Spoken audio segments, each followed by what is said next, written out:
Welcome back, everybody. we're locking. We'll do it again. Welcome back to my part 3 of this intro and the final part of our Metal Gear Solid playthrough. Nailed it! I'm super excited to get into this. I'm not going to take too much time, Christian, because a lot of dialogue happens here. Or does it? Yeah, so let's just get into it because this one it finishes off and some interesting stuff happens. Some incredible writing.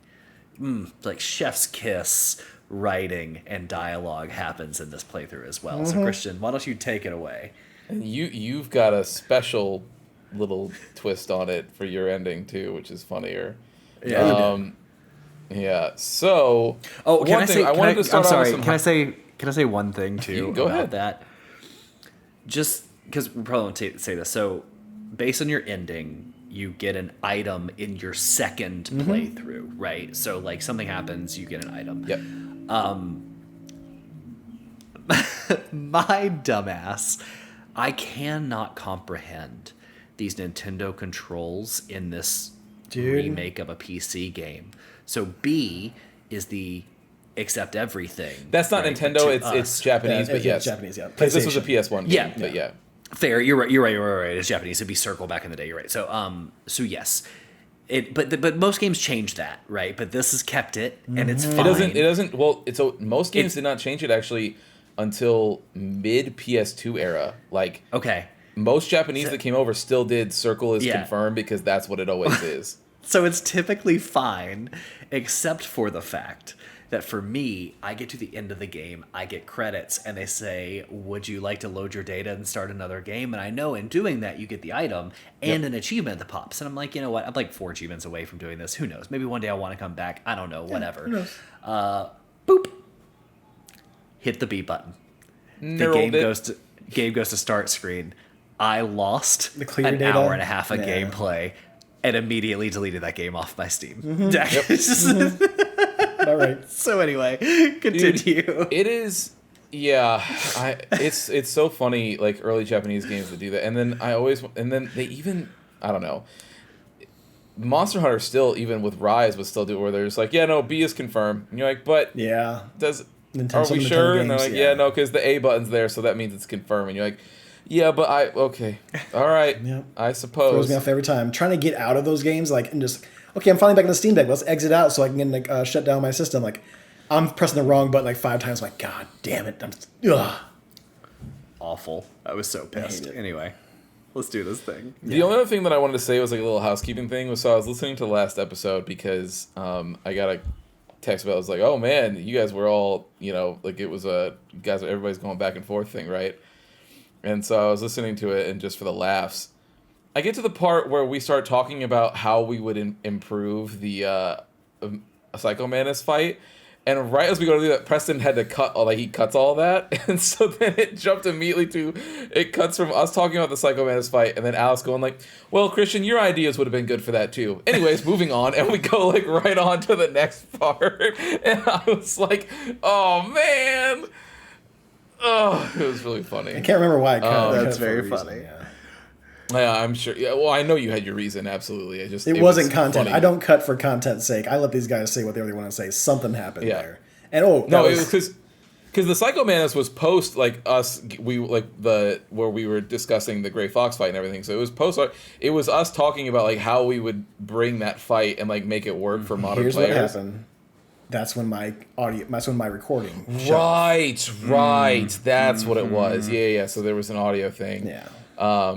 Yeah, it was just so funny because it was immediately cut. Like we describe the fight, and then Alice goes, "Yeah, you know what, Christian, you got a good point there. Those ideas would work for that fight." Anyways, and then we move on. You want to know what's funny about that? In the lore of the show, nobody will ever know what you said, No. and you actually had a brilliant idea. I know. That's what I was saying. Is I was like, "Oh man!" Like it was like, "Oh, yeah." But you know what? To be fair, they missed out on potentially getting Pony Island spoiled for them. So I guess that Yeah, works yeah. either way. It just cracked me up because I thought it was funny. But yeah, so we start right where we left off. So after the fight and everything with Vulcan Raven, we make our way into the chamber that holds Metal Gear Rex, and we get a cutscene that shows the full shot of the mech. So this is finally from top to bottom where we first get to see Mr. Rex in all of his glory. And we get a call from Otacon, who says that he's in the computer room, and he's in the main hangar with us, and he's looking for information on Baker's private files, and then he gives us a dumb line about him being a hacker. He's like, that would be a good way to describe me, and you're like, oh, Okay. geez. It You was know. so. It was. At the time, maybe it was a newer term in the technology world, so they felt as though they needed to spell it out. But boy, 100%. did they spell it out. 100%. That's what was happening, and that's total. And there's a couple moments in some of the more, let's say, DNA focused talk that happens later. That's definitely a product of like in the 90s. This shit hit like absolutely. This was hitting. Today, you're like, that's not how genes work, and we know that now. We didn't then. We know that definitely now. But like, it was, it was. But this was one of those moments where he's like, that would be a good way to describe me, and you're just like, oh, Otacon, get off the fucking phone until you have something nice to tell me. But he calls to let us know that he's still looking for we get to the top of Rex, and he calls us and he says, so we're standing on Rex's head at this point, and he says that he still hasn't found those files. He's still like looking through them, but he's calling us because he has found out something interesting, and he figured out what the new missile is that they've developed for Rex. So it's a nuclear warhead that's getting fired through the railgun system and is not using any sort of missile like jet fuel propellant, anything like that. And so because of that, it gets around all sorts of international treaties, but also it means that no radar at the time would be able to pick up this missile. So essentially, it would be an invisible nuke that was just heading for a destination. And I don't think anybody needs to know why that would be bad. That would be a huge bummer to have that be out in the world. I love the dialogue here too, because they're also like, and it has a hardened, it would be visible to radar, and it has a hardened tip, so it could go below ground. And Snake literally goes, something we learned in Desert Storm. Yeah, the Gulf War. Yeah, or the Gulf War. And he goes, worked well. I was like, what? What kind of dialogue? I mean, they did use that, but yes, it is weird that he's like, yes, a reference to the Gulf War. Like it's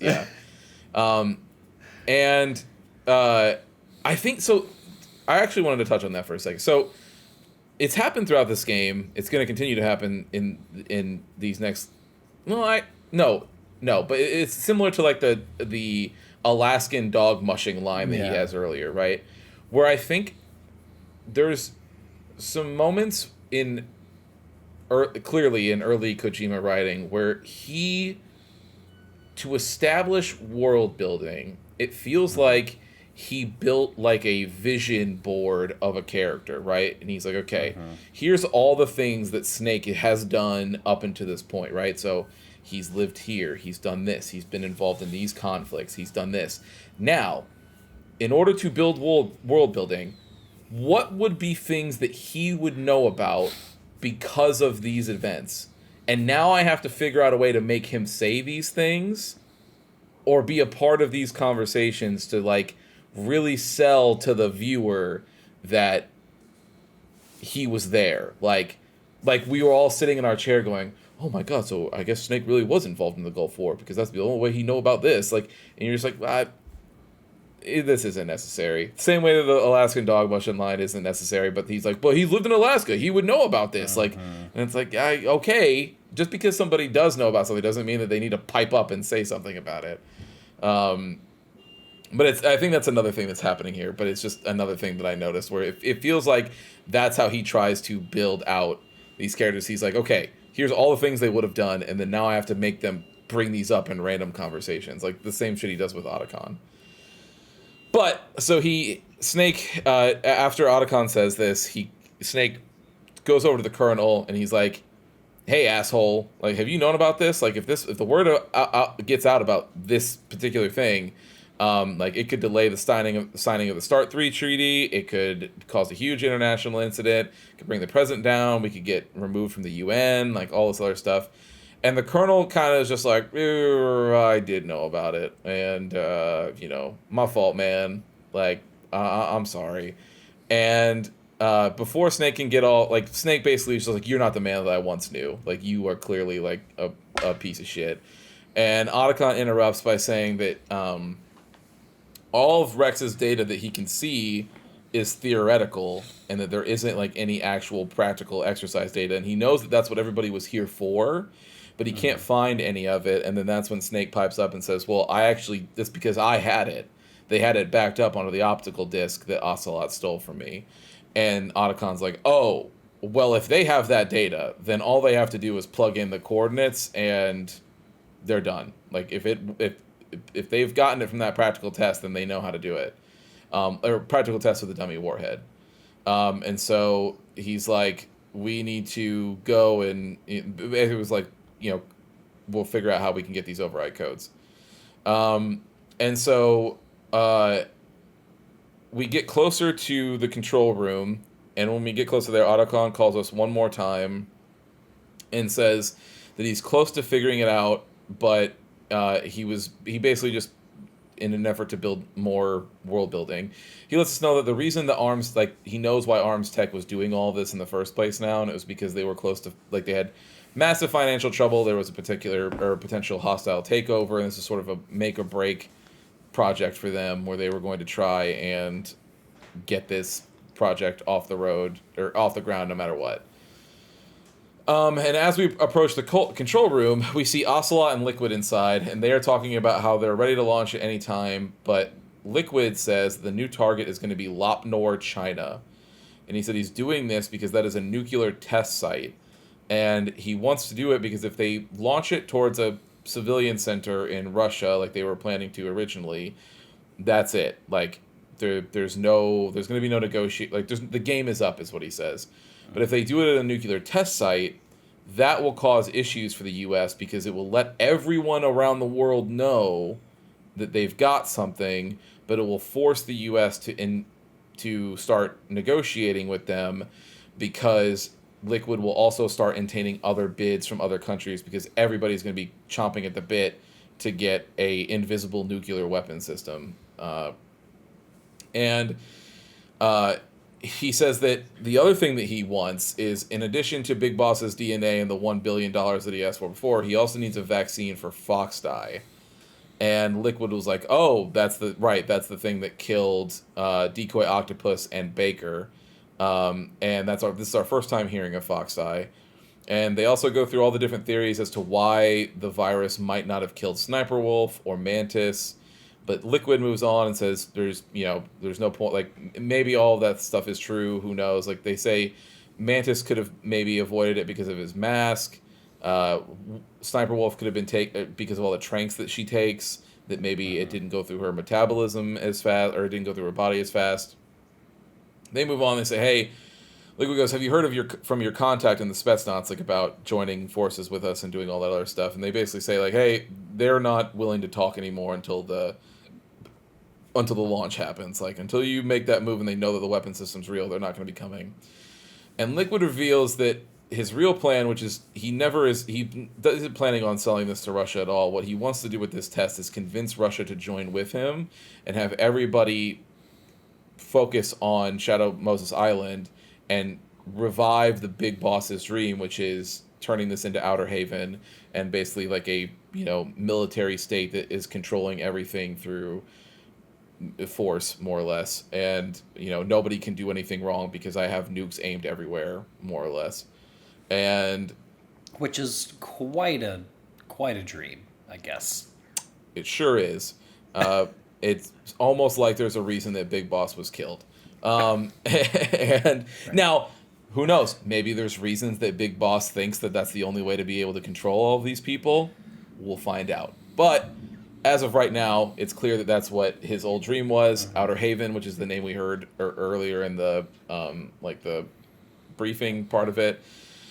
But they then both move on to say that if the codes are entered again, it will deactivate the system. But since Snake didn't have the key on him, that nothing could stop them now. Otacon then calls us and says that he's gotten a hold of Baker's top secret files, and he tells us that the 3 keys are actually 1 key. So it is made of a thing called a memory shape alloy, which changes shape depending on the temperature, And so the one key is now 3 keys. My eyes could not have rolled further out of my head when he was giving this dialogue. I actually, Because it's not, of all the it's things not, that he it's not says, like, I don't think that no, this is like that stupid. I mean, it's like not, as it's in not like that the cringe. idea.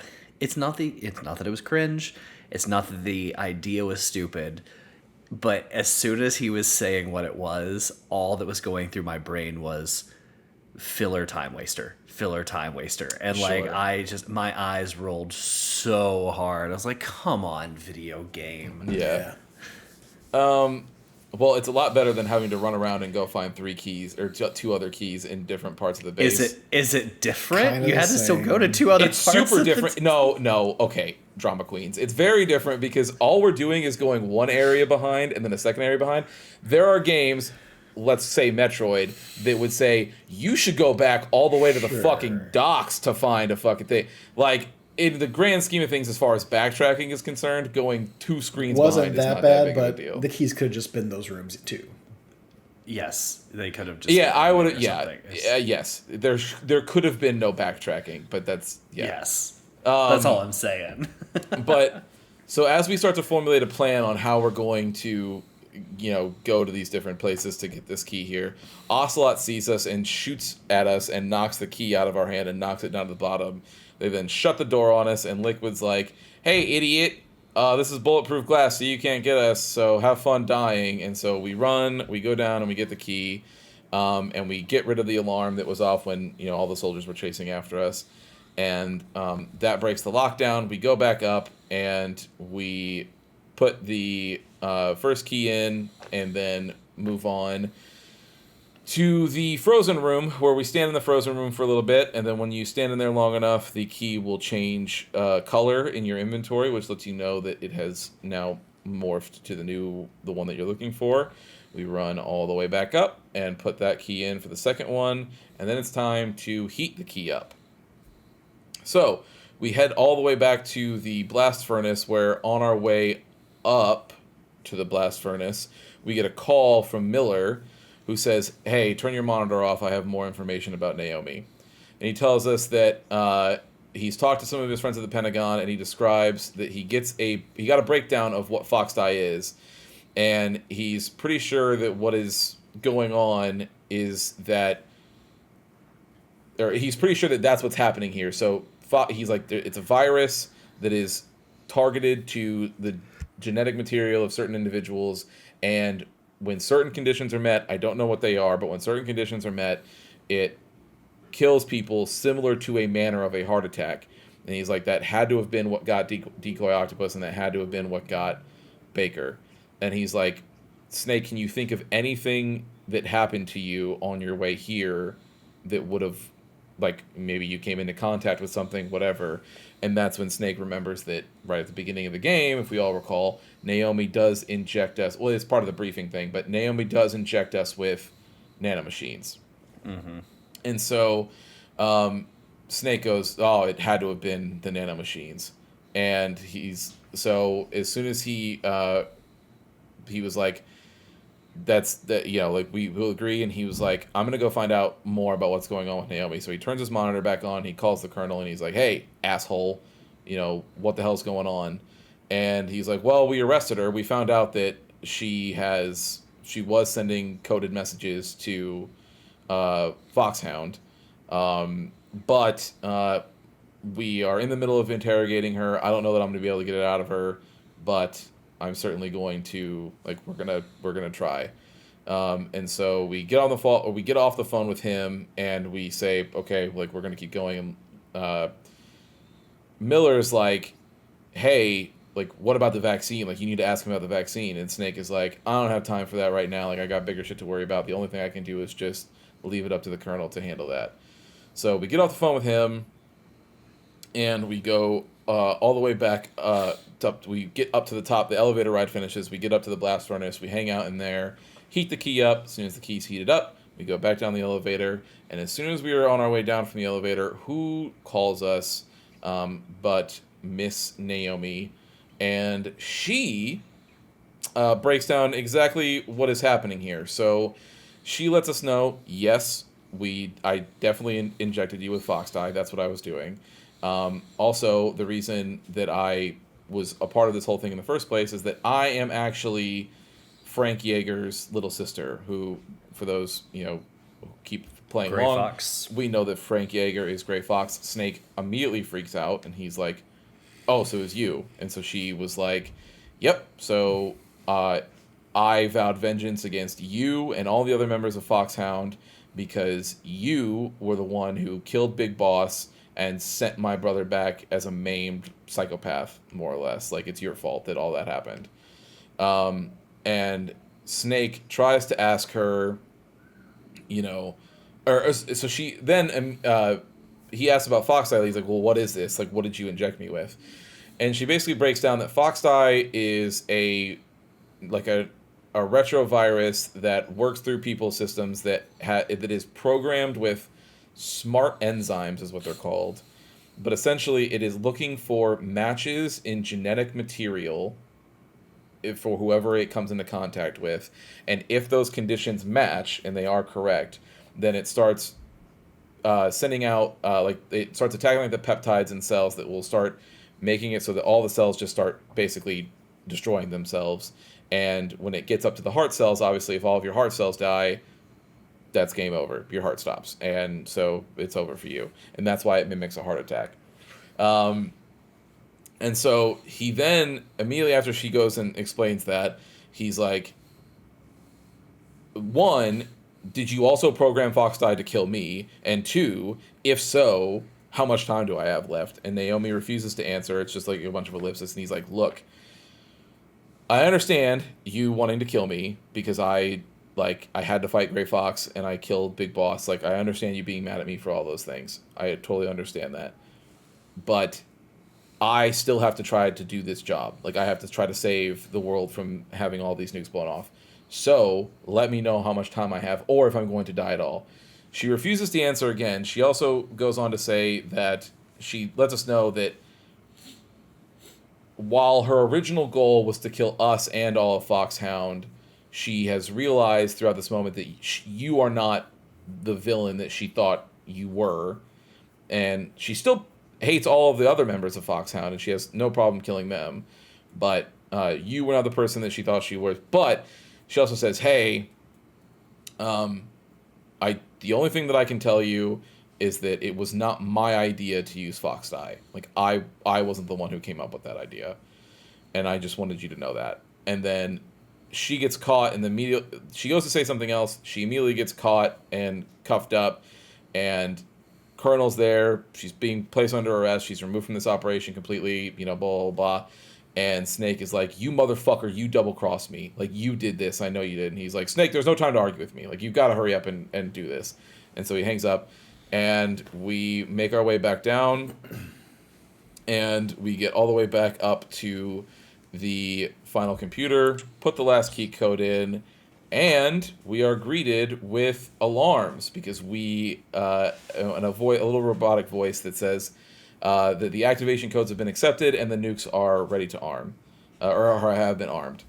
And we're like, what the fuck? We just disabled it. And then we get a call from Miller, who lets us know that we have been tricked into activating the weapon, and then he's explaining all of his trickery about how, he convinced us to do this and all these things. And then the Colonel butts in and says, hey, you're not actually talking to Miller. You're talking to Liquid. Liquid pulls a Dio and says that it was him the whole time and that he was doing this. And I actually, I thought back then, and we'll get to, I'll pause right before we get to I'll pause at the end of this, right before we get to all the fights and stuff. So that we can have everybody talk about some of this information that we get. But as I personally like this touch, because it is something that would make sense that Liquid would be able to do, because he spent so long before he went to Russia, he spent so long with Big Boss and Miller, just like Snake did, just at separate times. So he would know exactly how Miller talks, exactly his mannerisms, like all those different things.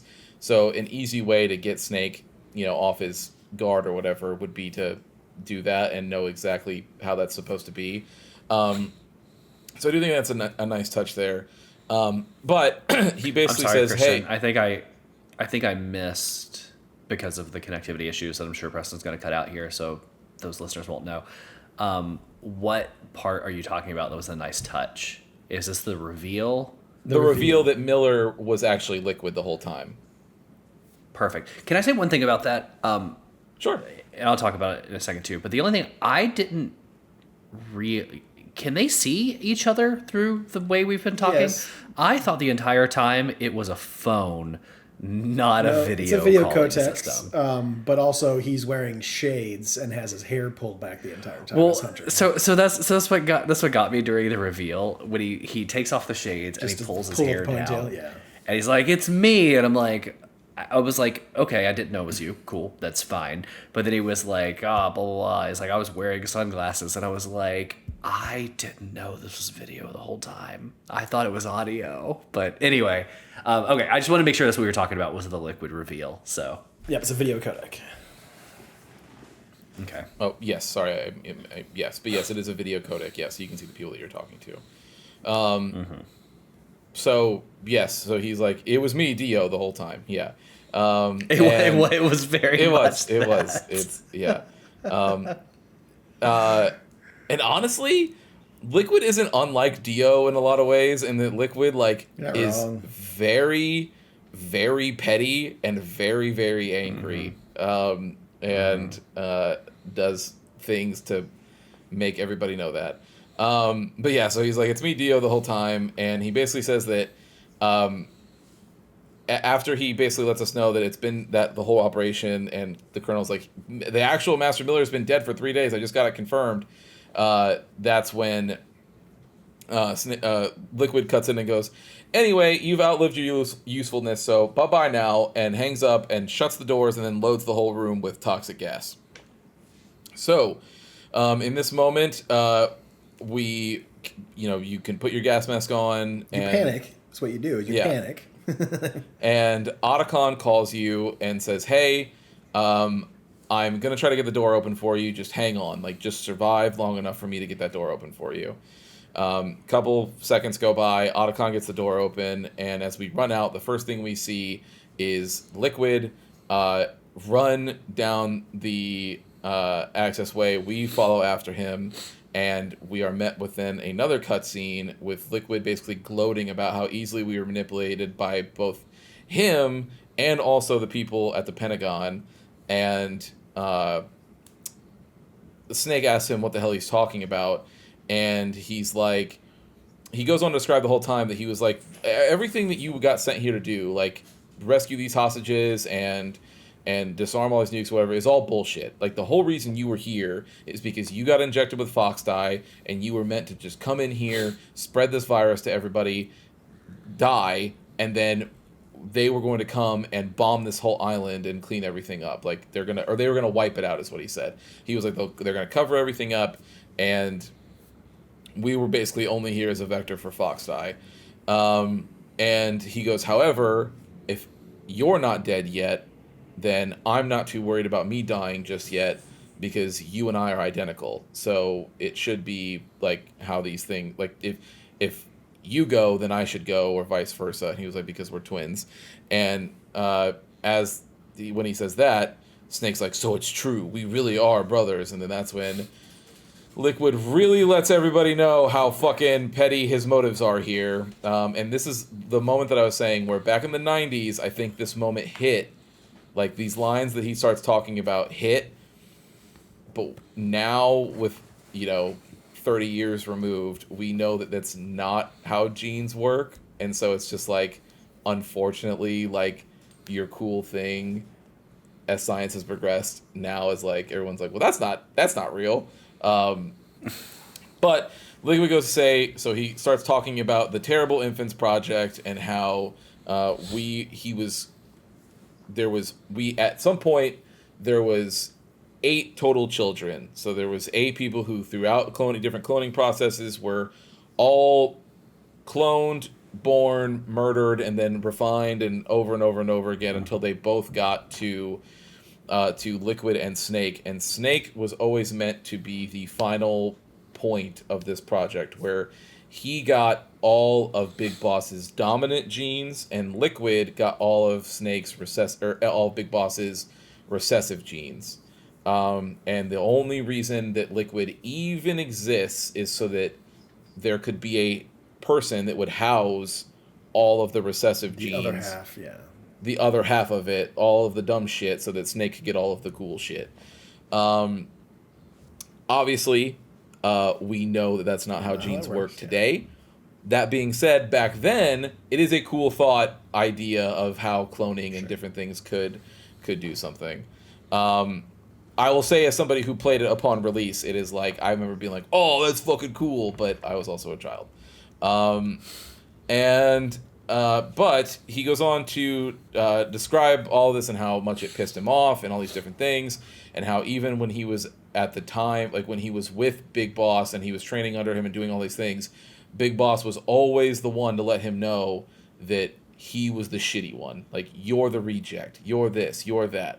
And he was like, I have daddy issues because of that, and I'm so angry, and so I'm going to kill you, and then and he's like, and I was going to kill him, but you took that from me, so that's the second thing that you've took from me. And he's like, I'm going to do all of this and then complete Big Boss's plan so that I can fucking tell everybody how fucking awesome I am and how lame everybody else is, and blah, blah, blah, blah, blah. I do love how he's like, so you're doing it for Big Boss, and he was like, no, I hated Big Boss. Yeah, he's like, fuck him.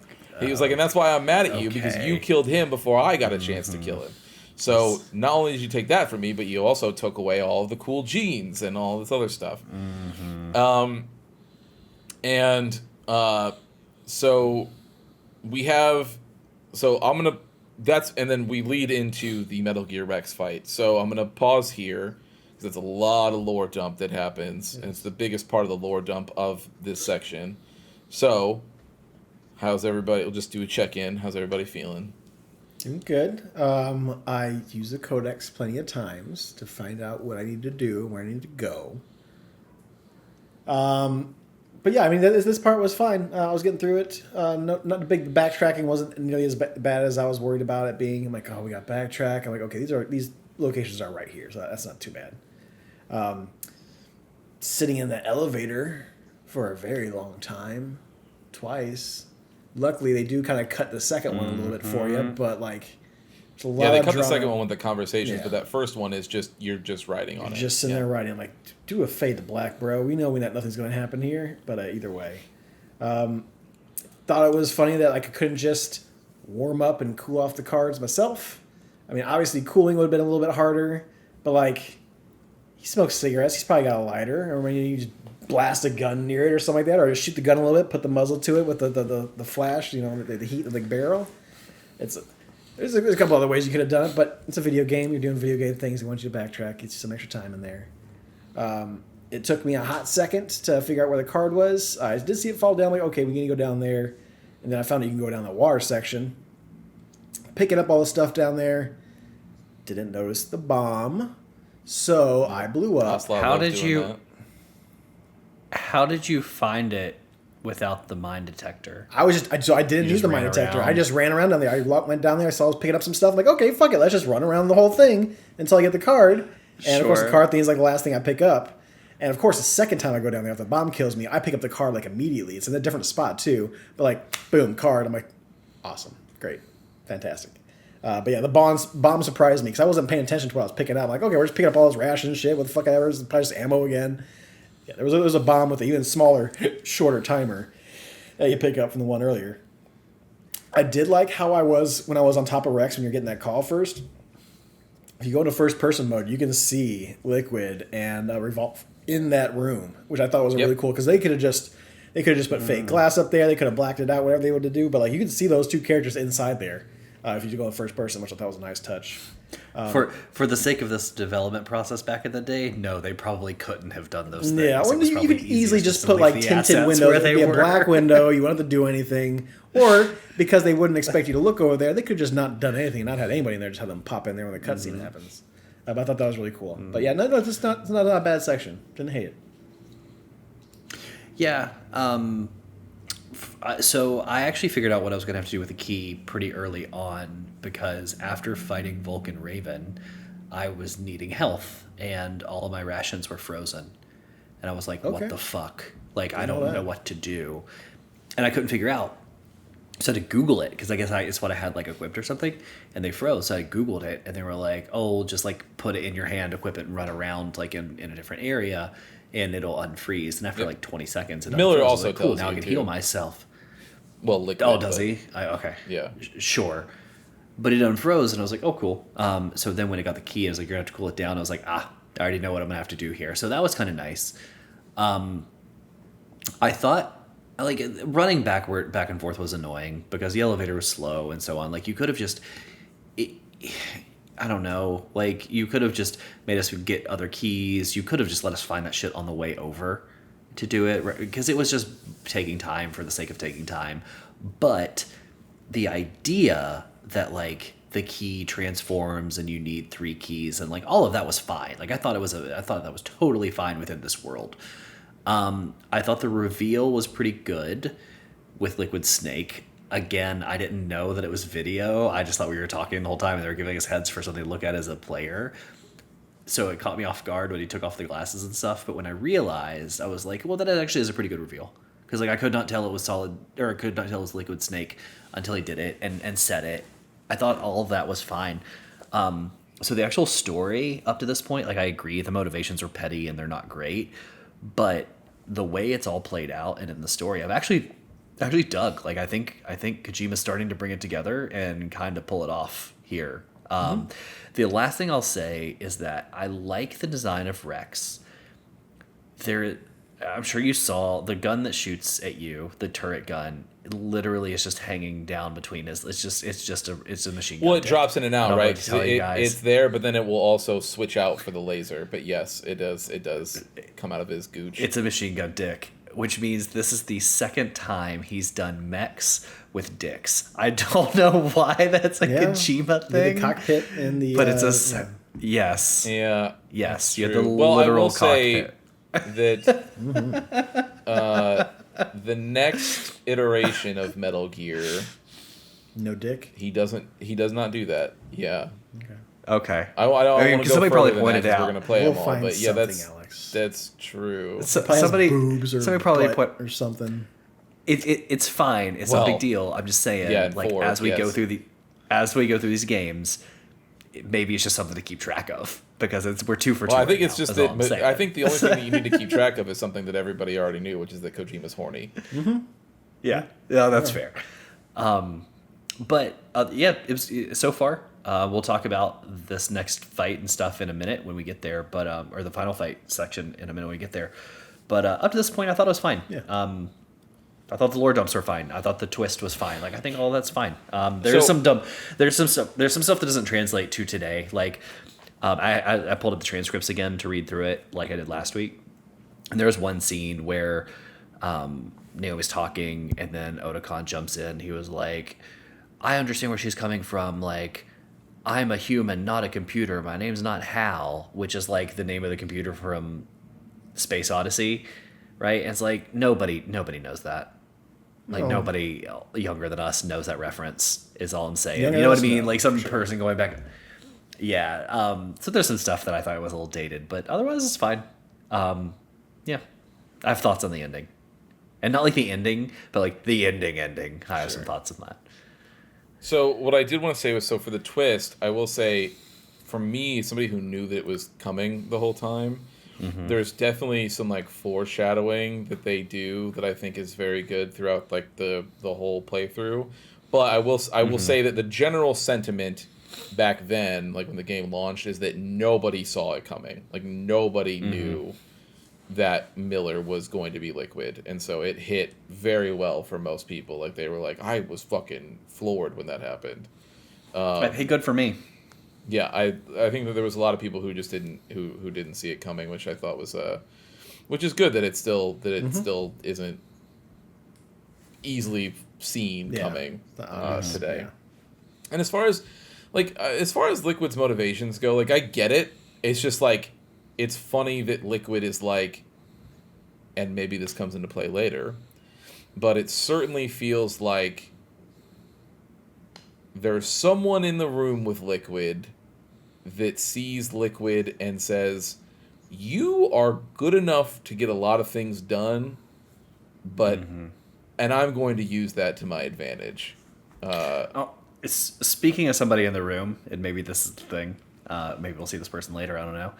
But how funny was that scene between Liquid and Ocelot, where he just has a bloody fucking stump, like this entire time they're talking. When I tell you guys that I can't wait for you to figure out what happens next with Ocelot, I mean, I physically can't wait. Like, I am beyond excited to see.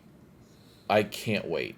Anyways, but because I know that, and because I know what it is, it's one of those things where it's like, I can see where Liquid is coming from. Like, if you were a warrior baby, right, who was brought up this entire time, and all you're being told is what a fucking dork loser you are, and you're like, well, I'm gonna use all of this crazy ass training that I have to kill you and everybody and prove all these other people. Like, I get, like, but it's very anime. Like, it's very like, it's like base level, like a Sephiroth, right? Like, it's like a one-dimensional villain. Like, you are just like, you have nothing. Like, it is very surface level with you. But so we go into our first Metal Gear Rex fight. So the first phase of the Metal Gear Rex fight. So we get in and we have we get a call from Otacon, where he describes that the dish on our right, Rex's left side, is that that is where all of the electronic controls are for Rex. So he's like, Rex is basically impenetrable everywhere. Like, Liquid will never have to come out or do anything. Like, I got all this hardened alloy and all this other stuff. He's like, but if you destroy that, it will make it so that he won't be able to use any of those electronic instruments to be able to track you and do whatever. And he was like, so that's got to be your target. Like, you have to shoot for that. And so throughout this first fight, that's what we do. We see Rex's health bar pop up below ours, and that's the whole name of the game, is running around. So Rex has a few attacks. He has missile launchers that he shoots out that will heat track you. And so you want to be close enough to him that they arc over you and that you can keep running and have them not hit you. Because if you're too far away, they will hit you no matter what. One of those rockets will find you. Yeah. I tried a lot to run away from those. That you can't do that. Yeah, you cannot run away from them. You have to. You can run in towards. But you cannot run side to side or out. Yep. He has the machine gun, obviously, so the regular machine gun, and then he's got a laser that will come out. And if you get right underneath him, he will start stomping at you and start stomping on you. One thing to mention in the beginning of this cutscene, which is something that I think is one of the most anime things that's probably about this series, especially up until this point. There is no reason to make this robot roar. No, there's not. And make sound in any way. That shouldn't even be a function this robot has. Except other than fuck you. That's it.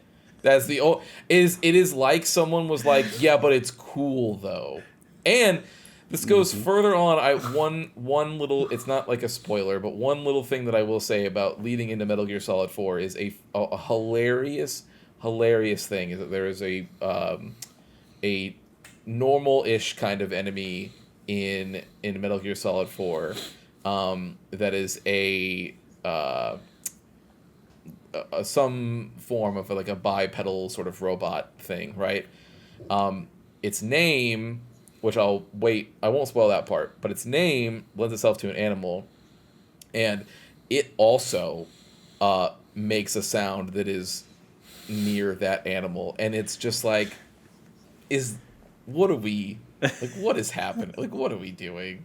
And it's just the most anime shit. Like, you're just like, okay, right on.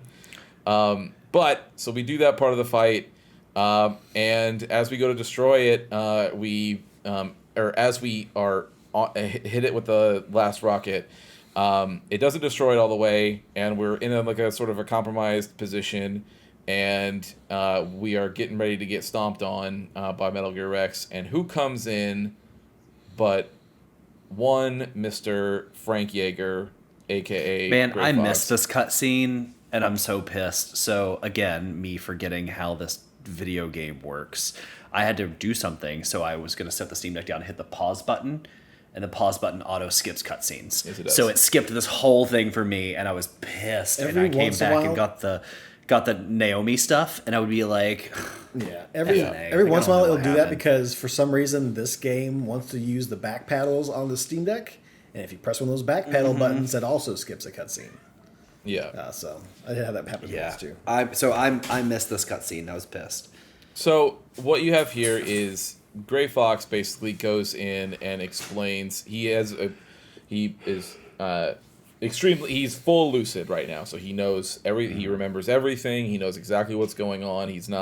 His helmet's a little bit broken, so you see Frank Yeager's old face, and he basically is like, hey, I'm all the way here, I'm not confused anymore, and he's here to help Snake, and he basically tells Snake a couple things. One, he breaks down, he's like, I was Naomi's older brother, and he's like, dude, you don't have, like, let's you and I should fight this thing together, and we can, like, you can go back to her, like, now that you're like, it can happen, like, it doesn't have to be like this.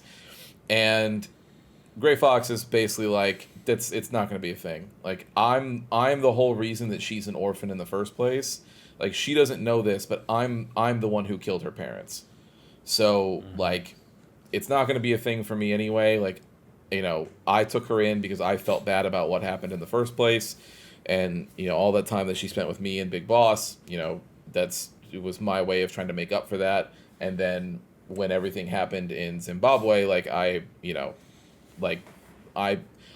why I got her to America in the first place, is because I wanted her to be done with me and this whole life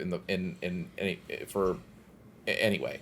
So then, in that moment, he then goes and breaks the fuck out of the final part of the electric components for Rex after he moves away. It's actually really cool. So he's like, has his exoskeleton. He's like holding up Rex's foot as he's trying to get stomped. Like, so he's like holding it, like shoves it away, and then jumps up and does that with like the last little bit of his strength. The other thing that he tells Snake is, so at this moment he's holding up the cockpit for Metal Gear Rex, and he's like holding it open, and he's telling Snake to shoot at him.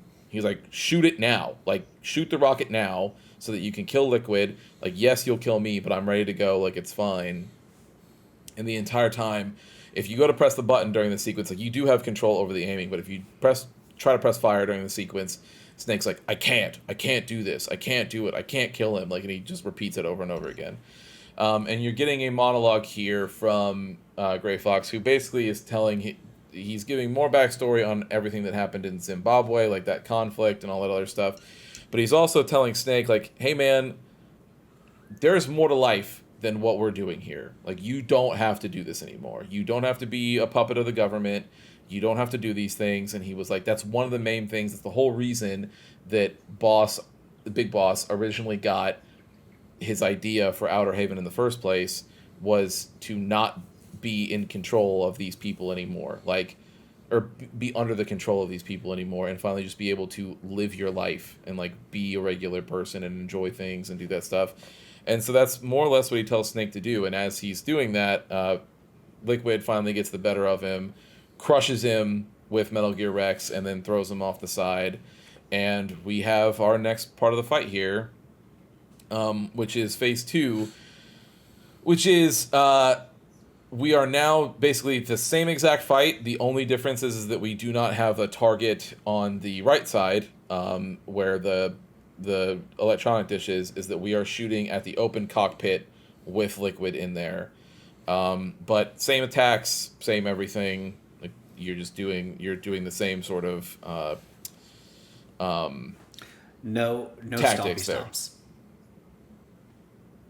There's no stomps in that one. Even if you get close enough. I thought he stomped on me, but maybe not. That's nope, because that we'll talk about this when you get to our part on how we felt about it. But that is how I beat this one. Oh, okay. He's missing the stomp then. But you do that part of the fight, and then as you go to when you kill him, it immediately everything starts to explode. Rex falls down, and Snake is trapped under some of the rubble, and we're getting pulled out basically by Liquid, and he ties us up, and as he's doing this, Liquid starts going on a monologue about the Terrible Infants Project, and he is basically just more backstory on the whole thing, right? So he's talking about how all of those other kids that were born were basically just like immediately born and then ripped to shreds, more or less, to be able to create like the basis to get all the way down and dilute Big Boss's DNA and genes all the way down into the core fundamentals of what made him the soldier that he was. And then as they were able to refine all of that stuff over those different things, Solid and Liquid were the two that were born there. And in the middle of him, going through all of these different things about what the government did and how they went about doing it, and he also gives more information about just the genome soldiers in general. And he's like, that same research that led to you being born is how they were now able to build genetic soldiers that basically just are susceptible. Attributes are better to, like, Sniper Wolf is a better sniper, things like that nature. Correct. Yep. And how they are able to do all of those things. And the colonel interrupts and says, hey, the Secretary of Defense is trying to take over, but they've just ordered a bombing run on the entire island. They're going to try to cover everything up. He's like, you have to get out of there. You have to flee right now. And he gets cut off immediately, and the Secretary of Defense comes in, and he basically is just like, what's up, fucking dorks? And he's like, fuck you guys, fuck everything that's happening here.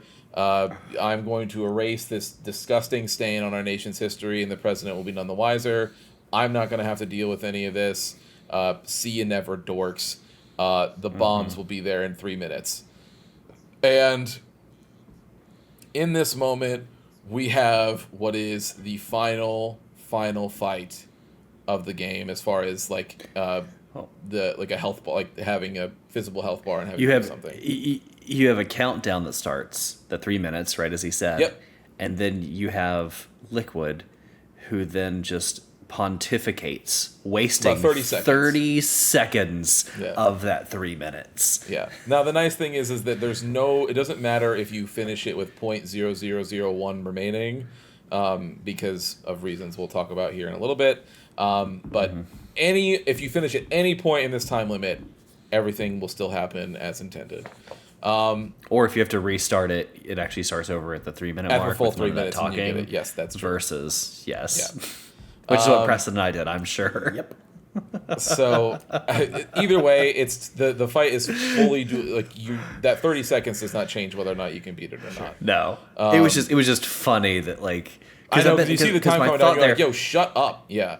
My thought there wasn't even for me. It was like, dude, if I'm playing this on the hard difficulty, I'm pissed. Yeah. So at the beginning, I think you're only able to choose easy or normal. Sure, yeah, I think so. But I'm just saying, if somebody who's actually going back through it, but second playthrough, you've got a thing that gives you unlimited ammo and unlimited health. You're not probably ammo doesn't help here because you got to punch him. Not in this one, but the unlimited health sure would. But anyways, so you are in a full-on fist fight with Liquid, and so Liquid has a couple different attacks here. As his health gets down. So his first one is he has a full combo like you do. So he has 2 punches and a kick just like you do. And you can go and trade through with those. He also, as his health will start to whittle down, he has a charge that if you stay too far from him, he will charge at you. And that one will get some nasty damage on you if you get hit by it. The other thing is that he has a rising kick, so basically an uppercut kick that he'll do that he can hit you with. And the whole name of the game here is do not. There's one more. Oh, unless you're gonna say it now. What were you gonna say? So the other part that you don't want to do is, I'll get to the other, but the other things is that you don't want to get knocked off on any of the edges here as well, because the edges will have you hanging off the side. You can also, now the other problem here is that you can also do that to Liquid. If you attack him enough times, you will knock him off, and then he will be hanging there, and you have to wait for him to pull himself up so that you can keep doing damage to him. So this fight, yeah, I won't be able to. So we get done with this fight, and in the middle of this fight is, Liquid basically, he has like 3 or 4 canned sort of like catchphrases that he says during here just to taunt you more or less. But we get through this fight, and I guess I'll pause one more time before we finish because there's obviously the differences in the escape scenes and everything that we'll talk about here. But so you beat Liquid, and then that will lead us into the next section as we get a call basically immediately as we beat him. There's the other thing is, so Meryl is on the other side of this basically, and he's like, hey, if you hurry up, like, she might not die, and so, like, you might actually be able to have, like, one fleeting moment with her before all these bombs come in and kill us all anyway. So he's like, if you beat me fast enough, you'll be able to rescue her. So Meryl is out on the other side of Rex, basically, tied up. And so when we beat him, we run over to her after we get this call. But, so we'll talk about how did you guys feel with the Rex fights, and then obviously the Liquid fist fight. Yeah, the first fight took me 3, maybe 4 times. Honestly, it was pretty straightforward. When you're shooting rockets, it got down to I want to say brute force, right? It was just like I tried, and I was able to, one of those times, get hit little enough and hit him enough that I was able to do it, right? That's how boss fights usually work, yes. Yeah, but I mean, like, it was, I didn't look up a cheat or anything for this one. It wasn't like that. I just, was able to, like, kind of just learned it and brute force it, right? The second one, though, I got under him, and I was running around because he was a bit more aggressive in his movements. Yeah. And I was trying to stay away from that laser, and I ran under him. And at one point when I ran under him, he just stood there. I'm like, okay, I can't really tell what's happening, but when I target, it gave me the red box from underneath him. Oh. So I shot it, and I'm like, wonderful. So I just ran around below him, and he stepped on me a couple times, but did no damage. Like, if he steps on you, it goes through your character model, and I'm like, perfect. Yeah. So I was straight, but he never stomped at all. So, like, I was just staying underneath him, and his laser couldn't reach me. And every once in a while, I think what I caught was it was stopping and opening the front. Right? Yeah. Like opening the mouth, maybe. Because it's Liquid looking for you when the front opens. You just can't see it. You can't see it when you're underneath him. Yeah. So I stayed underneath him the whole time, and every time he would stop, I would stop and I would look up, and the red reticle showed, and boom, it was done. So that the second phase, one time, moved on. It was simple. The final fight, because not only can you get kicked off the edge, your clumsy ass can just slip off the edge. You can, if you run over to, you can fall off it. Yeah, if you run into it, it's like if you hold it for it's like 5 steps. Like if you run that way, he will fall off it. Yeah. So, I tried the final fight 4-ish times, and I was like, I'm barely doing damage to him, and I'm getting my ass kicked. So I'm like, let me look this up. Like, what's the trick here? And there's like, no, it's not really a trick. There can be a little bit of a gimmicky thing where you can just do like a 1-2 combo, like a punch, because it goes punch, punch, kick, right? And they're like, if you just do punch, punch, and then wait half a second and then do punch, punch, you'll get him in a loop to where he just bounces, you can do damage. I am here to tell you, at least on this version, all of those people are liars, and that's horseshit. That does not work. I could not get it to work. I never got it to work. So unintentionally, through trying this fight 8 times or 9 times, this game taught me the fucking mechanics, and I just did it the right way, which was just as like I know I'm not that upset about it. Like, honestly, it was kind of funny. Like, I tried to just like, let's make this faster. This is why I was up so late last night. I was like, let's make this faster. I got to the point where I was like, I guess we're just doing it live. And I got to the point where I could do like off the bat, like a couple of combos. And the big thing that was getting me was his, he'll crouch and then kick you, and then it knocks you down. That takes time. But what I figured out was he will only do that. He'll run to 8 places. he'll only do that from 4 of them. So he has 4 inside, 4 outside, right?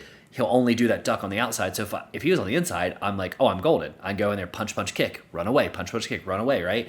And he would run to the outside, and I would punch once, and if he ducked, I would immediately run away. And then I could run back in for a kick. So, yeah, like you said, the game just taught me the mechanics, and I just did it the way it was supposed to be done on, like, the 8th try. And I beat it, and it was fine. I just giggled at myself because literally, like, when I did it, I was just like, ugh. You know what I mean? It's just like I could have done this. No, I don't. I don't. I could have just not tried to look this up and just like done it. I was just hoping there was an easy button for this, but it's not. So now I'm just doing it the normal way anyway. But it was a good fight. The dialogue was fun. Once you learned the stuff, it wasn't too bad because like the charge is very baitable. Yeah. The other stuff. Now I did have one thing that pissed me off. So we were running out of time, and I was like 1 or 2 hits away from dying, and he was 1 hit away from dying, and I hit him, and his health went to 0, and nothing happened, and we're at like 10 seconds. He gets a little extra back. And I'm just like, what the F? And like, I'm beating on him and it's bouncing to 0 and nothing's happening. Bouncing to 0 and nothing's happening. And he hits me once and kills me. And I'm like, what the F? And it's because you have to kick him off the edge. Otherwise, the fight does not end. Oh, really? Yeah. He has to be. Yes. So, and now on those last hits, like you'll notice he will always end up putting himself in a position where he can be kicked off. But yes, if you don't do the full thing, like the full combo. If you don't. Yeah. If you don't get off the full combo, then it won't do it. And I was doing because he was in the middle and I was baiting him, I was doing the 1-2 combo. So I was punch, punch, step away, punch, punch, step away, punch, punch, step away. Because he'll try and like grab you, right? But I was never finishing it because that last kick, I knew if I did that last kick, he was going to hit me. And I was only 1 or 2 hits from death.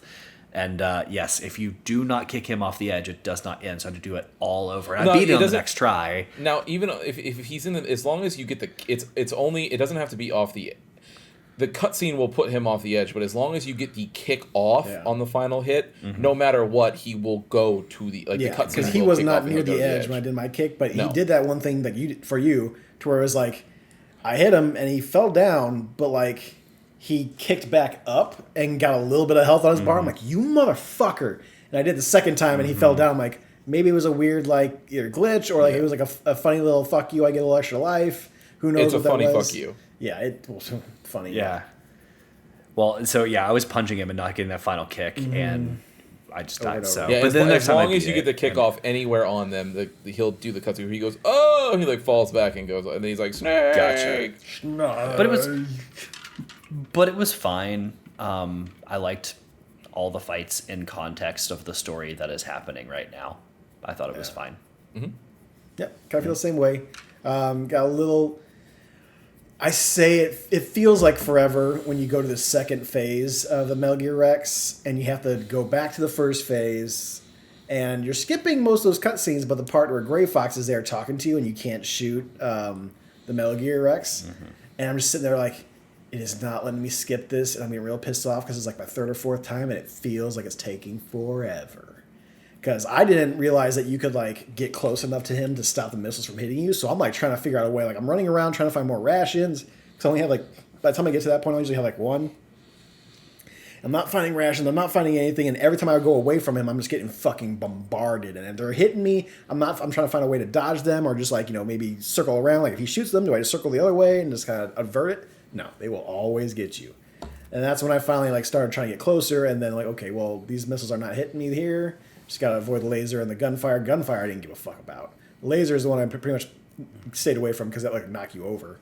But yeah, everything other than that was fine. The only time I had any problems was like you get closer to avoid those missiles, but you got too close to where you couldn't aim and get the reticle for the rocket.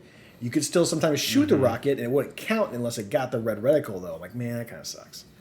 3rd section, pretty much the same thing as Alex. I didn't have as much problem with that like combo kick because I was going full combos. I did notice though for like that block that he has to where he's gonna get you the combo afterwards. What I usually would do is like I would get my combo in, and usually when he runs away at that point, he's going to block you. So at that second time, I would hit him once, step back, he would do his combo, run, I get to do a full combo, he runs away, hit him once, he blocks, and it just runs and repeat throughout the entire thing.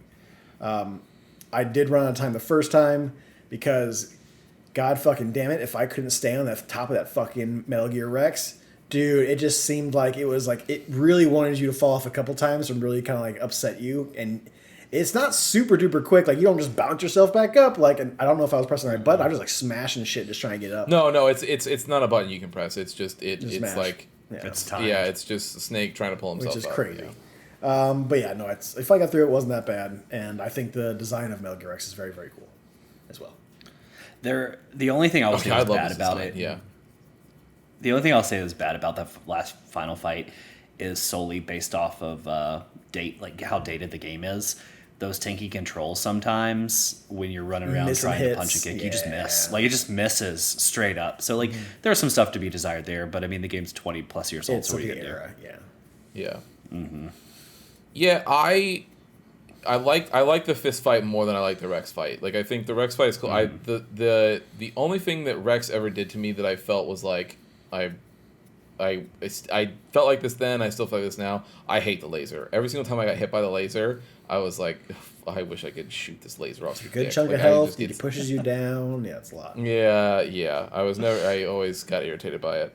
But the fist fight, I love the idea of it just being like, all right, fuck you, man. Like, this is it. I'm done. Like, we're not dealing with this shit anymore. Weapons gone, all this other shit. We're just gonna beat the shit out of each other until one of us is here. In context of the story, it works. Yes. Yeah, like in the context of the story, I do like that that's where they go with it. But yeah, so we beat him, and then we run over to Meryl, and this is where some differences in the story will pop up. So Preston and I have a nice moment with Meryl, and we we get a call from the colonel who says that he stopped the bombing run. Or no, not yet. It's that we have to escape. He's like, I'm trying to figure something out. I'm gonna try to get them to stop it, but you have to escape. You got to get out of here. And he's like, and Meryl lets us know that there is some cars, some jeeps down at the bottom that we can run to get to, and we should go do that right now. Let's get the fuck out of here. And so we start making our way to those. In Alex's game, Meryl is. There's only one difference. There's only one difference. The call was similar and other stuff, but otherwise, Meryl's dead. She's very, very dead. Mm-hmm. She's very, very dead, and so we get a call from Otacon, who tells us that he's going to be staying behind. He's going to, hack all these things, and then he's going to find a place to try and hide. And he's like, "Don't worry, Snake. I'm not going to die, but this is what I want to do. Like, I want to stay behind and hack these doors. Like, I'm going to make your escape route. Like, I'm going to let you get out of here." And in yours, Snake basically says, like, "Well, come on, Otacon, let's go and let's get out of here." And so Otacon is the one driving your Jeep, and getting out of there. It was actually. Does he not get in the Jeep with you guys? Is he not driving with you? No, he's no. So that's what I was saying is that we get a call, and our call goes differently. So the no offense, my ending is better. It's actually better us leaving not. together. No, It is. It's not. I'm telling you, as somebody who has the context, like, it's just not. But it's fine. You, however you want to live your life is how you should live glad your you life. liked it. Yeah, but We had a really funny moment at one point. You where sure do. He's with. But Are we'll you get talking there. about with We'll the get with? there. Okay. yes, Okay. yes. But we'll get there. So, but yeah, our call goes different. So Otacon is saying, like, "Hey, I found my purpose. Like, don't worry, I'm not gonna die, but I'm gonna get you out of here. Like, I'm gonna help you escape." And so you and Meryl make your way down, and as you start making your way through, some soldiers are still coming after you. But you get up to the Jeep and you hop in the gunner seat, and this is more or less sort of like a. Can I just say, It's very Halo. this part, it is very Halo, like escape the ship on the Warthog moment. It is still crazy that this was on a PS1. Mm-hmm. Like, this moment, out of all the things in this game, was like, Jesus Christ, I'm playing a PlayStation 1 game. Yeah. they can't get their mouth to move, but they can do this whole chase sequence through tunnels with high speed and other stuff. But it doesn't make sense. If you're gonna make a call on where you got to cut back, I think this is a very good way to like blow players' minds back then, because there's no other PS1 game that's doing shit like this, like at all. But so it's an escape sequence, like Preston said. It's basically the Warthog run, and you are riding down. Soldiers are coming after you. You're shooting them, going, and about halfway through, who do we see but Mr. Dio himself, and Liquid's back. And he's driving, and he's got his gun in one hand, and he's shooting at us. And we basically just have a battle back and forth as Meryl's trying to get us out of here. Or, in Alex's case, Otacon. We're having a gunfight back and forth with Liquid. So we're shooting at each other, and you're basically... It's just a time thing. Like there's no damage bar. There's no anything like that. It's just... Or health bar, I should say. You're just staying alive, and it's just time, and you get to the end... And Meryl, Otacon will both say, "Oh my, it's there! I see the end. Like I see the light at the end of the tunnel." Happens. Liquid rams into you. You guys crash. Everything goes, and you and Meryl, or you and Otacon, are stuck underneath the car. Liquid comes up, and he's like limping towards you. He's bloodied. And he's the shit's beat out of him. But he's like, "I'm finally here." And as soon as he gets up to you, he freezes for a second. And as soon as he says "Fox," Snake repeats "Die." And Liquid has a heart attack, dies right there on the spot, and then you are able to pull yourself out of that situation and get out from under the car. You get Meryl back up there, and you have a final call, basically, with Naomi and everybody else here as you're the Colonel first lets you know that the bombing run has been called off. He was able to beat out the Secretary of Defense. He says that the President had no idea about anything that was happening.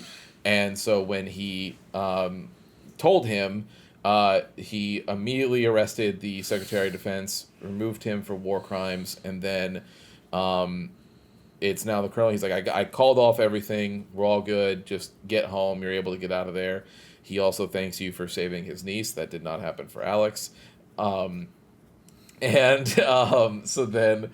He wasn't as upset about it as you think he would be. Well, it's because I mean, it's again. I think that it's mostly, like I said, your ending is mostly supposed to be like a kind of like an Easter egg thing, because most people are not supposed to fail the torture sequence. I liked my ending. I'm not gonna lie. I thought it was fine. You live your life. If I had to stay and escape with Otacon, I would have put a bullet in my head. So,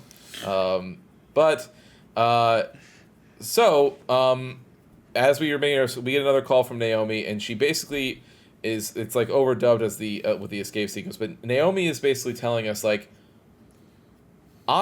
she still at this moment is refusing to tell you whether or not your specific DNA is programmed into Fox Die. Like, she's like, I'm not going to tell you, but what I will tell you is that I don't hate you anymore. Like, I have no issues with you. Thank you for giving my brother the thing that he needed, like all this other stuff. But I just think if you've taken his words to heart, it doesn't matter how much time you have left. You just need to live, Snake. Like, don't do this shit anymore. Listen to my brother's final words and just live. And I am still, all these years later, I'm still so frustrated with that message, because while I understand the spirit of what she's saying, bitch, you injected me with a super virus that could give me a heart attack at any moment of my life. No, it is very important if I know whether or not that's going to happen to me. Like, you acting like you're doing me some grand favor so that I can just live every moment like it's my last moment is psychotic. And I would turn into Big Boss. I would immediately be like, I'm now a super criminal. Like, I'm going with, at whatever time I have left, I will kill every single one of you for doing this to me. But Snake does not feel that way. As he's leaving, he tells Meryl, and he's like, maybe it's time for me to fucking settle down with a woman and finally love somebody and blah, blah, blah, blah, blah, blah, blah, and has like this whole fucking thing. Maybe that's what Naomi meant when she was telling me to live and all this other dumb shit. But we get on the snowmobile. Meryl puts her arms around you. We ride off into the sunset. We get credits, and or in Alex's case, Otacon wraps his arms around you, and you ride off into the sunset together. Well, they say the he was best like friends that never would. But and they share their name. He was like, I forget what Otacon's real name is, right? But he was It's like, it is, yeah. So he was just like, when Solid Snake is just like, you could call me David. He was like, you could call me Hal. He's like, oh yeah, that is your real name. And they're both like, ha ha ha ha. And then he wraps his arms around him, and they go off on the other one. It was funny. It's on the not news snowmobile. that in the Meryl one, he says that his name's Andrew. Does he? I'm pretty sure he just says David. I'm Because pretty sure- that's I the thought name he of the says voice Andrew. actor. It is. Yeah, But the I'm name of pretty the voice sure he actor is said- David. Hold on. Let me see. Maybe I'm don't think misremembering. Does he? That would be bonkers. That'd be bonkers. No, I'm pretty sure I heard David because I'm like, oh yeah, that's the name of the voice actor. Uh-huh.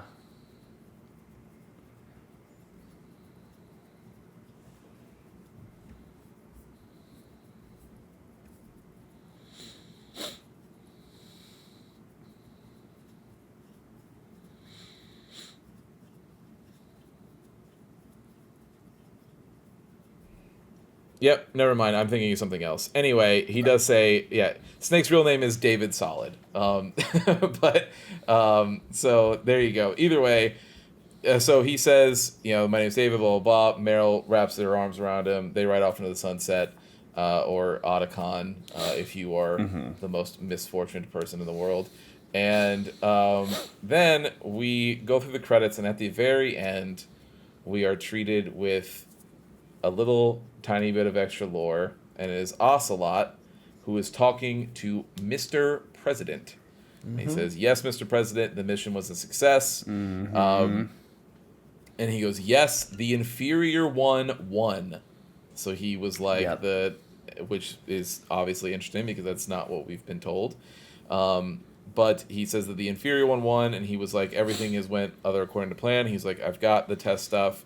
And he was like, no, nobody knows that you've been attached to this. And then he says at the very end, his code name, and he's like, Solidus. So he gives us that name. It's a name that we know now. And then that's it, man. That's the end of the game. So here's the thing. That's not it, because after that, but I guess before this part, I can't remember where it falls. We are greeted by a slideshow during the credits of like the Alaskan wilderness, and even dogs on a sled pulling the sled, which is clearly from Solid's like point of view, right? Like it's supposed to be. It is the most like somebody pulled this out of a 1980s archive for National Geographic and started playing it. But over it is like that was the end, but over it is the biggest like ballad banger I've ever heard in a video game. And it's clearly like anything you would hear out of an 80s like action movie. And it was just like, this is some of the best content of this entire video game, and it's happening over the credits, which was so funny. So the other thing here is that this means, and this is something that I told you guys to keep in mind here, but now the way Ocelot was acting in certain parts of this game make more sense, right? Like it's like, oh, you were working for the president this whole time, which means you did know what was going on. So when he calls Snake Carrier Boy, that way before we even knew what Fox Die was, he knew that Snake was already there, injected with Fox Die, and knew all of this stuff was going on. So there's some interesting foreshadowing there that they play their hand that if you don't know until you get to the end of the game. But I thought that part was interesting. I think it's interesting that Ocelot is also trying to throw people off the trail by like asking you questions as Snake that he already knows the answer to, but he's not, but he wants to know how much you know so that he can report back how much you know. So there's like different things like that. I think him faking this whole like, the whole like, oh, I want to see Russia restored and doing all these things, but then working directly with the president of the U.S. to do all this stuff. But then it also means that like the president did know what was going on, so when the colonel came to him, it kind of forced his hand to get rid of the Secretary of Defense and have to keep this going. Like, they had to think on their feet a little bit. But there's clearly a larger plot here that's happening, and obviously there's 3 more games, so or that we're gonna play anyway. But yeah, so we'll get to the final thoughts. I'm gonna let you guys go first. I'll finish mine. The only thing that I wanted to say just initially is that I think this whole section, especially starting with the right before the Rex fight and then going down, all of this stuff I think still hits for me. Like, I'm like, this all still good. And I think especially the fist fight with Liquid and like the Metal Gear theme playing over, like the like the alert theme, like the dun dun dun, like all of that stuff. I'm like, man, this is all still very good. Like, I dig this. But yeah, interested to see what you guys thought, and then we'll go to our. Obviously, you end it with your ratings, and we'll go from there. Okay. I was very pleased to find out there wasn't a shit ton of stealth in here. It's more or less a just avoid people. Inventory and stuff like that was great. Combat was a little loose, but that's just of the time, so I'm not going to give it like too much of a detractor for that. Story was pretty good. There are definitely cringe, horny, weird spots of it. But overall, when you really dive into like the lore of it, like the overarching story, I think it was very well done. So I'm starting to see like why people are like, Hideo Kojima is a really great writer, blah blah blah. Because like at the very beginning, when you're getting all the weird stuff, it's like, man, people really like Kojima, but like this story's just not fucking hitting it for me. But the more we get into it, the more you get into the lore, the twists and stuff like that, and the different characters, like the more I started enjoying the world that he was building. I thought it was a really cool, because when I went to the credits, I remember when we were in the Gray Fox section, not the Gray Fox section, yeah, the first time you see Gray Fox, you're talking to Octagon Boy. You have like the Flash is like, he's like, I really like mechs and stuff like that, and it showed like. He's like, I want to build mechs. So it shows this section to where you see like mech police like vehicles type of deal.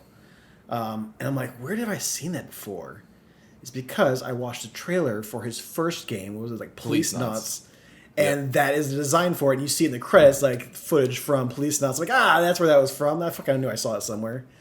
So it was cool. They kind of give you a little bit of that from his older game in there. But yeah, overall, I liked it. I definitely think it has some things that probably were well improved for Twin Snakes as far as like what I prefer to play. So maybe one of these days, next year or so, I might just pop on Twin Snakes just to see how it plays, because I know it's a shortish game. I kind of know what I'm doing for the most part, and I would just kind of like to see the differences. I think it'd be kind of interesting to see the differences. But yeah, overall, thought the design. You have your cool. GameCube, right? I do have my GameCube, yes, so I can probably just. I'll just give you my copy. Okay, yeah, let's play it that way. Because I don't think it's not on anything still, is it? As far as like current libraries, yeah, of course not. But yeah, overall, I would say I give it about a 3.5 out of 5 stars. I think it's a little over the average game. I think the writing in it is really good, the design in it is really good, the cringy stuff and just the dated.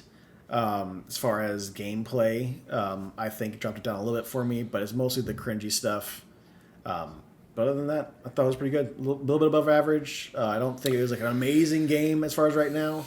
Maybe if I played it back in the day and those like reading my memory card, the controller stuff a little bit more, like that stuff, it missed that for me because of the fact I was playing on a Steam Deck. It's a collection game. Yes, you could go in and change the controller port in the settings, but it's like, that kind of takes it out of the overall like why people love this game so much, but I can see why they have such a remembering, like a good memory for this game. But I would say 3.5 out of 5 stars for me. Yeah, I won't say too much more. I'll kind of echo what Preston said. Like, I actually started to like the world that they created, surprisingly. There was a lot of cringe, but there was a lot of good stuff in here too. I liked the boss's uniqueness. And though I didn't like every boss fight, if you were to like pull them out and give me a show on them or give me some other media, right? Like if you put them in something else, like I thought they were all creative. Like I liked them. I would watch them and other stuff, right? So I think they did good on that. I did think the message at the end of the game was I felt like Mr. Mackey on South Park just going, war's bad, okay? Like that's exactly, straight up what it was, His because you got the ending, like not even stinger of just like the slideshow presentation that was like, in the 90s there were 36,000 nuclear warheads in the world, and then they planned on getting it down to 8, but today there's still 28,000 warheads, and it's like, oh, okay, I get it. Now, right?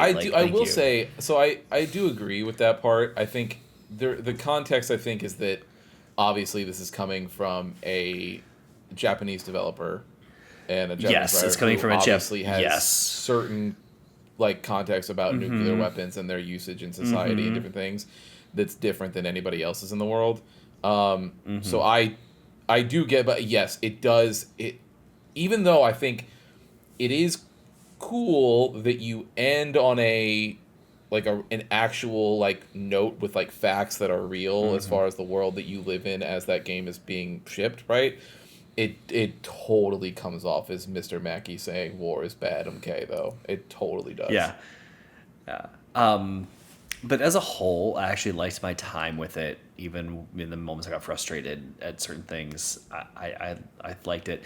So I think I'm actually going to align with Preston. I was going to give it a 3 because I think the game is average. Like, it has its high points, but its cringy points like do bring it way down for me. But if I look at it from a when it was out sort of thing, I'm going to let it bump it up a bit to 3.5 because I think what it did for the time and what it did for the genre, what it did for Kojima, is a lot. So I'm going to bump it up to a 3.5 as well.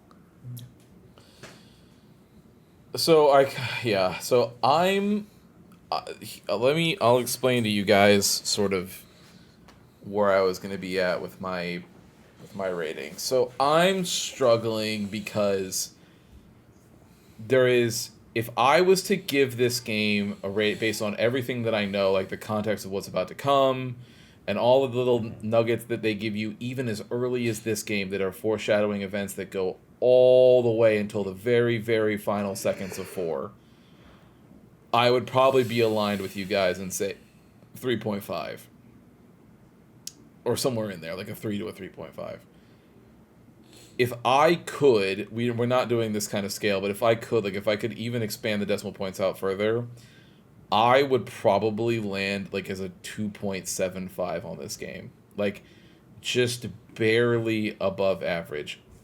Alex, you'll know what I'm talking about with this because you finished the old version, and then Preston, you'll probably get there by the time the final remake part is out.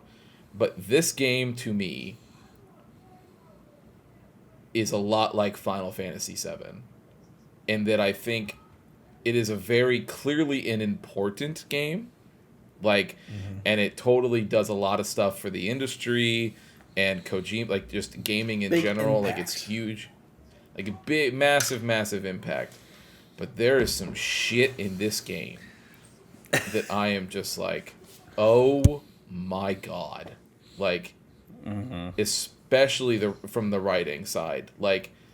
It's so disjointed in some of its stuff where it's like, I want to be like, I want to have this like sort of anime, different future sort of take on history and like tell this thriller story, but I also want to be fucking weird and cringe about women and other stuff.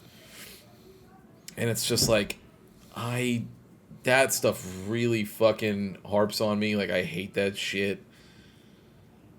And so I was struggling. I'll tell you guys, like, I've been bouncing around even up until we were just starting here. I was bouncing around between giving it just a straight 2.5 and then a 3 because that's the scale that we're using, obviously. Like I said, if I really could, I would give it a 2.75 to say, like, it's above average, but I don't think it's above average enough to be a 3.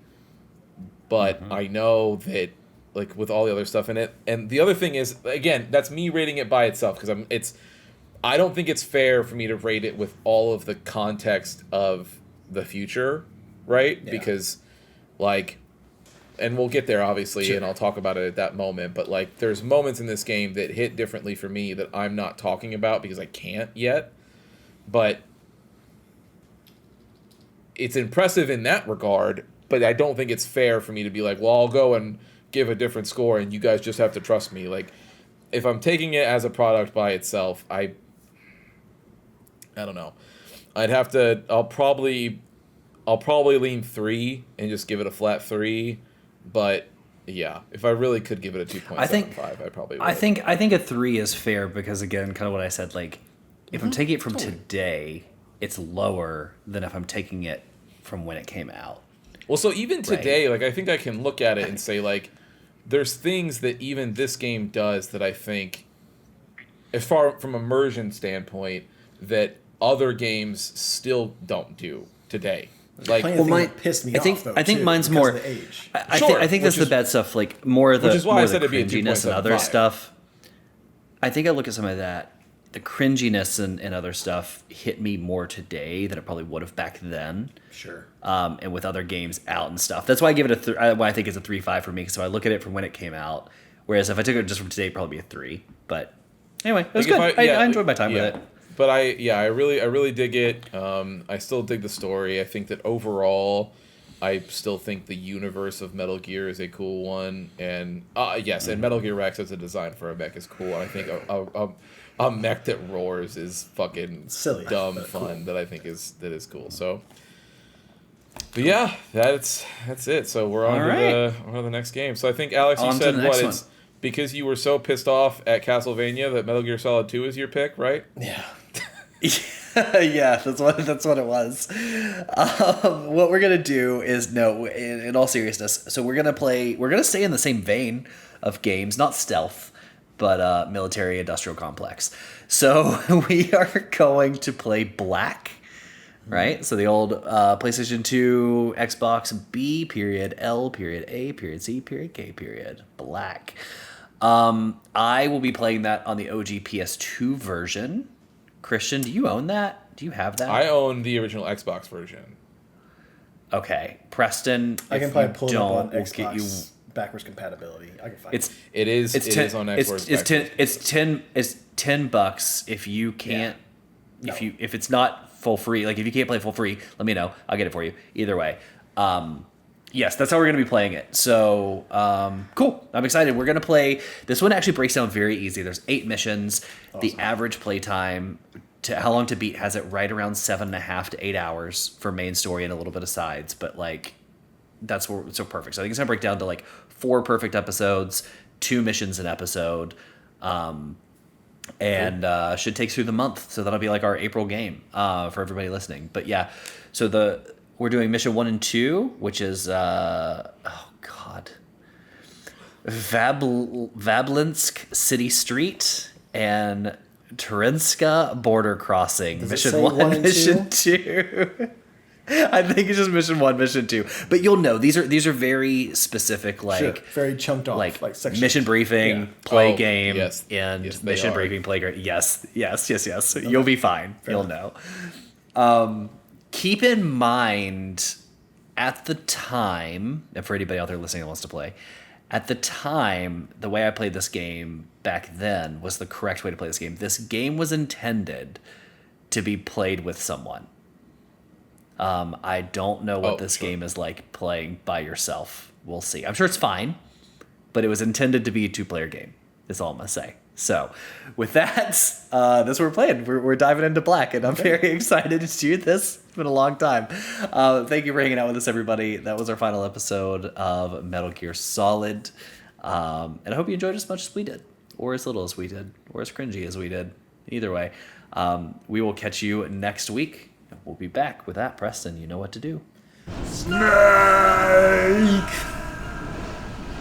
Thank you for listening to another episode of The Testing Room. To catch up on past episodes or to check out the newest ones when they drop, follow us on Apple Podcasts, Spotify, or wherever you get your favorite podcast. If watching is more your thing, check us out on YouTube, youtube.com/@thetestingroom, or watch us live on twitch.tv/testingroomlive. To leave comments or ask questions, you can follow us on Instagram @testingroompod, leave a comment on YouTube, or send them in to testingroompod@gmail.com. See you next time.